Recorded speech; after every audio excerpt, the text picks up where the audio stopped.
नमस्कार, हमारा नाम है समरीन और आपने देखना शुरू कर दिया है बिहार तक। Everything will change, nothing stage the same. ये वाली पंक्तियां हमारी आज की राजनीति में बिल्कुल फिट बैठती हैं। यहाँ भी पल भर में दोस्त दुश्मन और दुश्मन दोस्त बन जाते हैं। इसको समझने के लिए आपको ज्यादा दूर नहीं जाना होगा। बिहार की राजनीति के लिए आज सबसे बड़ी खबर है शरद यादव की पार्टी का राजद में आज विलय हो जाना। जी हां, शरद यादव की पार्टी लोकतांत्रिक जनता दल का राष्ट्रीय जनता दल में आज बिना किसी शर्त के विलय हो गया है। ये बिहार की राजनीति में एक बड़ा उलटफेर है।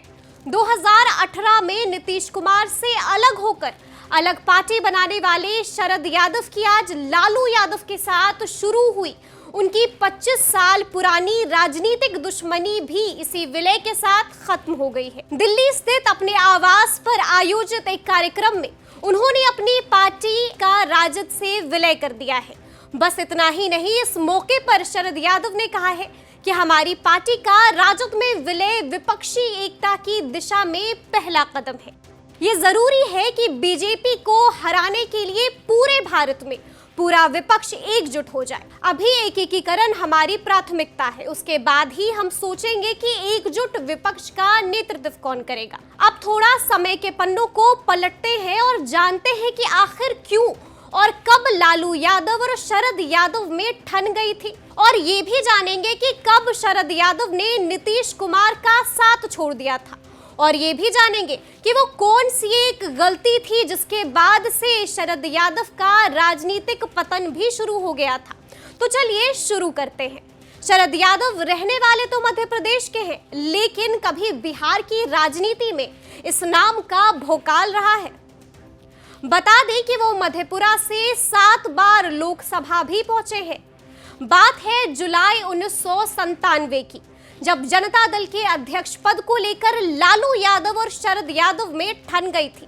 उस समय जनता दल के कार्यकारी अध्यक्ष शरद यादव हुआ करते थे। लालू प्रसाद यादव ने अध्यक्ष पद को लेकर शरद यादव को चुनौती दे डाली थी। इस चुनाव के लिए लालू प्रसाद यादव ने अपने सहयोगी रघुवंश प्रसाद सिंह को निर्वाचन अधिकारी बनाया था। शरद यादव इसके खिलाफ सुप्रीम कोर्ट चले गए और सुप्रीम कोर्ट ने रघुवंश प्रसाद सिंह को हटाकर मधु दंडवे को निर्वाचन अधिकारी बना दिया।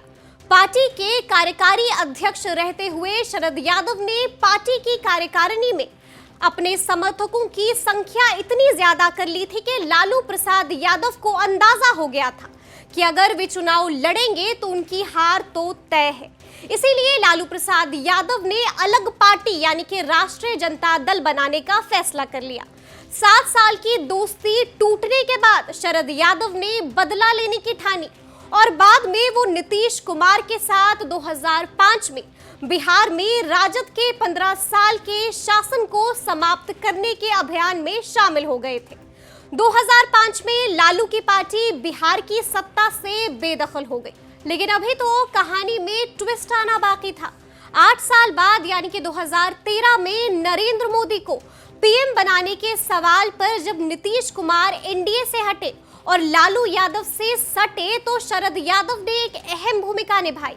इसीलिए जब नीतीश ने लालू की मदद से 2015 में सरकार बनाई और लगभग आधे कार्यकाल के बाद अचानक भ्रष्टाचार के सवाल पर अलग हो गए तो शरद ने विरोध किया। नीतीश 2014 में मोदी लहर को रोकने में नाकाम रहे।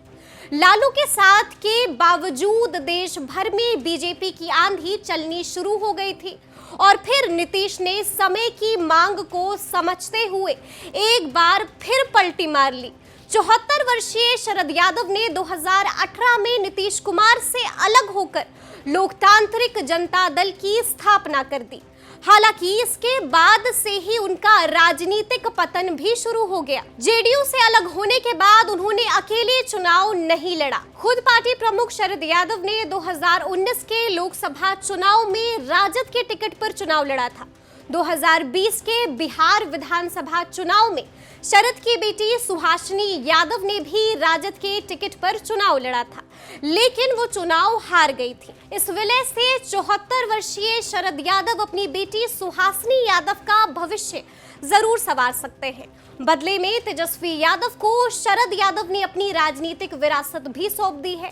पर अब ये तो वक्त ही बताएगा कि ये विलय कितना कारगर साबित हो सकता है।